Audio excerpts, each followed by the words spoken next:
Okay. I've always been fascinated with human sexuality, and you've stated in the past that human sexual energy is very similar to source energy, and I want to know if you can expand on that. Everything that is physical can be an extension of source energy. But sexuality is a subject where many people, without even knowing it, do the things that are necessary in order to tune into source energy. In other words, you get single-minded about your subject. You sort of set everything else aside. You're not worrying about a whole lot of other things. You focus better, usually, not always. You focus better. And then it is more empowered when there are two of you focused. And so, as you have the experience of focusing with a singular intent, you tune in to something that allows you connection. It's such an interesting thing that through that engaging in sexuality, there is that orgasmic experience, which is the true alignment or attunement experience. And it is also interesting that it is also the perpetuation of your species, which speaks to the true creativity of the physicalness. And so Jerry, for many years, he was teaching a course called Turning Thoughts to Things. And he was using as his textbook a book by Napoleon Hill called Think and Grow Rich. And there was a chapter in this book called Sexual Transmutation. And Jerry always skipped that chapter because it was embarrassing to him to have this conversation with an audience. He wasn't sure that he could make them understand it the way he meant to understand it. But that's what that conversation was about in that book. It's about when you have had an experience where you have allowed alignment and had a personal experience of what alignment feels like, then you can apply that to other things. And so it's the focus, it's the single-mindedness, it's the interest that really is what that is all about. Apply focus to anything without adding contradiction to it, and you're going to achieve that alignment, and you're going to have, in a relatively short period of time, an exhilarating experience that confirms that alignment that you have accomplished. So why do we humans make such a big stink about it when we all clearly are so fascinated with it? Why is it so? Well, we don't think that that's different from the way humans feel about most of their emotions. Most people are not utilizing emotion as any sort of guidance tool. Most people are observing and trying to get agreement with others. So many people are guarded about so many things. And we stated earlier today, this is really the answer to this important question that you've posed to us here. That when you are focused here in the physical experience, and you are needing a condition to be altered so that you can have a better feeling response to that condition, you're in trouble because you can't control the conditions. And so that's why your world gets all balled up in wars and walls and bombs and trying to control behavior, because so many people really believe they want to feel good. They innately want to feel good. And when they look at that and do feel good, and look at that and do feel good, and look at that and don't feel good, we understand why their knee-jerk reaction would be, we need to control that. We need to control that so that we can feel better. But in time, you have to acknowledge that impossible control just wads you all up and keeps you from your joy. And when you discover that you have the personal resources to come into the alignment with who you really are, with your own desire and with your joy, whether anybody else is doing anything about it or not, then you have discovered what unconditional love is, what the true meaning of unconditional alignment is, you see. So most people are extremely well-meaning. They all were when they first got here. Some get further and further from it as they really believe that they need to control things for their own sake and for the sake of others. But the more they push against, because when you say no to something, law of attraction thinks you said yes to it. When you say no to something, it's like saying yes to the thing you don't want. So there's a war against drugs, and a war against poverty, and a war against teenage pregnancy, and a war against terrorism, and a war against, and a war against, and a war against, and all of those things getting bigger. Because the more of you focus and the more of you push against, then the more of those things exist in your world, but not necessarily in your world. Just because something is rampant in your civilization doesn't mean that it has to be expressing itself in your experience. It all depends upon what you are giving your attention to, you see. So it's interesting in a step 5 conversation The true route to the peaceful world that you want is through the war that you are now so much living. Because as you see that, you desire a different world. And so you launch a peaceful world, you launch a cooperative world into your vortex. And all those that are being born come with that in mind. All of us who are non-physically focused hold that. And that's why there will never be a time, it is our absolute promise to you, when what you think are the negative influences of your world will dominate. That will never be true. Because the most that could happen is that some of you, maybe even a lot of you, can pinch yourself off and disallow yourselves from receiving the well-being that's all lined up for you.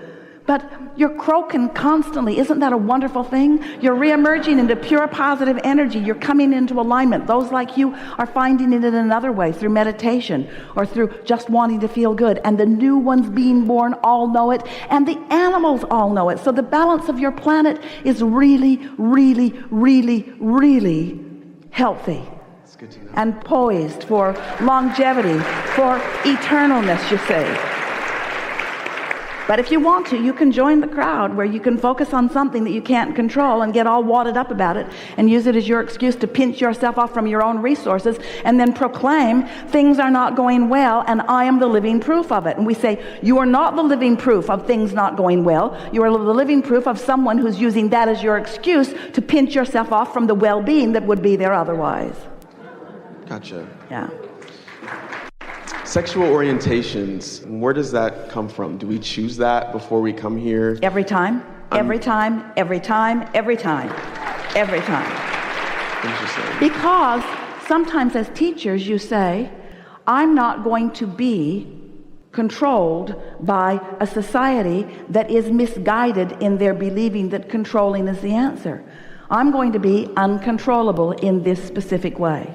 So how does Source feel about bisexuality?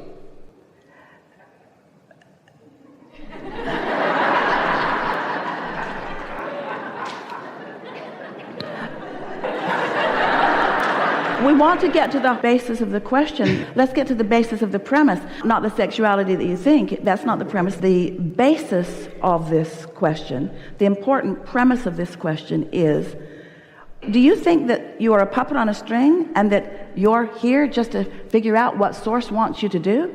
That Source has got it all figured out, that Source is finished with creation, and now you're here being tested to see if you can get in. It's not like that at all. You're here exploring and evolving and discovering and deciding, and Source is supporting and flowing. So Source doesn't have a contrary opinion about what you're choosing. The contrary opinion that you feel when you choose it from Source is when you get contrary of your own desire. You're the one that's sifting and sorting and launching the rockets. You're the one that's causing the expanding. You're the leading edge out here, you see. But your mind doesn't want to go quite there, does it? Your mind wants to believe that there are rights and wrongs that you must follow, that there are things that you must do. And that's because so many have come before who needed to control your behavior. And so they said, if you really want to thrive and be part of our club, and in the early days, the economic and the religious clubs were almost the same club.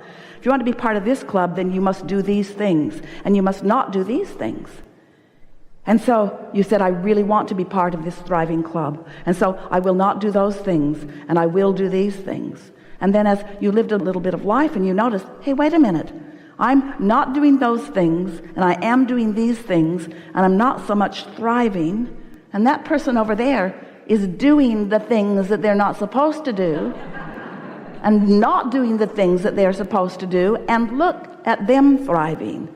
And then they said, oh, well, you can't tell by what's going on in this life. It's in the afterlife that you will discover whether you got it right or not. So now you are left, you're taking somebody else's word for it. You are completely setting aside your own guidance system with your own inner being there, guiding you, giving you impulses, helping you to find your way to the things that your life has called through you, you see. You're not puppets on a string.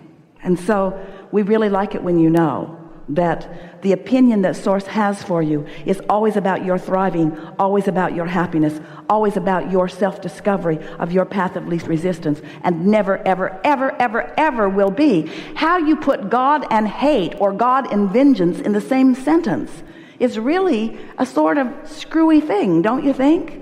You can't have it both ways. What is what man calls God?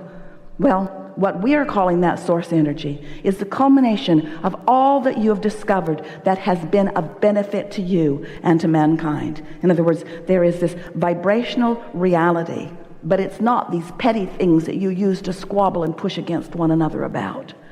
You are pure positive energy. You are liquid love. You've come to uplift. You've come to be empowered. You've come to take the energy that creates worlds and flow it through. And when you are in sync with all that you are, then you feel that and you know that. And when you push against anyone, you've disconnected yourself from your source. And that's why so many hateful people need to gather together in groups, because they don't have the resource of their own alignment. So they're looking at it from others, you see. They're wanting the opinion or the consensus of others to support them in their pushing against. And we're not wanting to push against those who are pushing against. In other words, everyone's having the experience, and all are contributing, all are adding to the whole. Because when you know what you don't want, you know what you do want. And the collective consciousness, this collective consciousness vortex, is a sight to behold. What you all have created is a magnificent world that it's time for you to cash your chips in on. It's time for you to line up with what you've put there. It's time for you to be the manifestors, the realizers, the actualizers, the livers of the magnificent life that you have created together. Don't try too hard to figure out why everybody else or mass consciousness is doing anything. Just take the platform of what you're observing and from it choose what you prefer. And as best as you can, give your undivided attention to your preferences and watch the empowerment that flows through you. And in time, you will find yourself really not interested in exploring those subjects that are so insignificant in nature. And what we mean by that is insignificant in that they're much more step one than they are step three. There's much more about what's wrong than there is about what's wanted.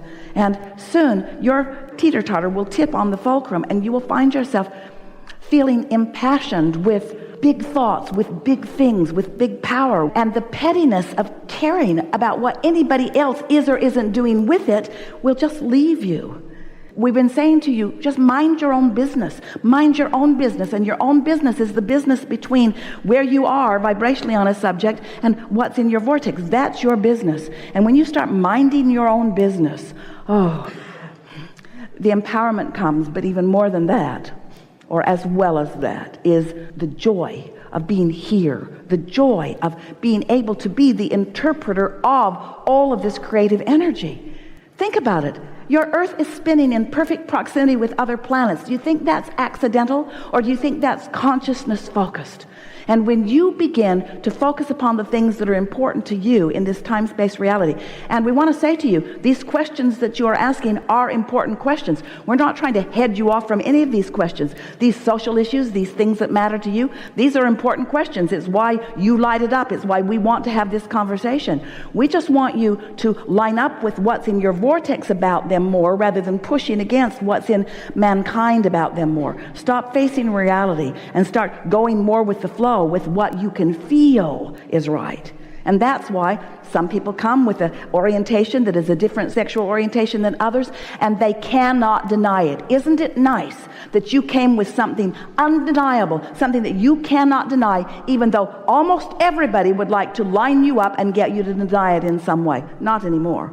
But it wasn't long ago that most people wanted to line up and get somebody to change their mind about something that they were not ever, ever, ever going to change their mind about. Well, we want you to feel that way about everything that is important to you. Don't let the naysayers influence your vibration. Don't let those who don't know anything about what's in your vortex or who you are or about how you flow or about the process that you work or about how you feel, about who you were, about why you're here, about what extension of source energy you are. Don't let those who don't know who you are try to dictate to you how you should feel or how you should be or how you should live.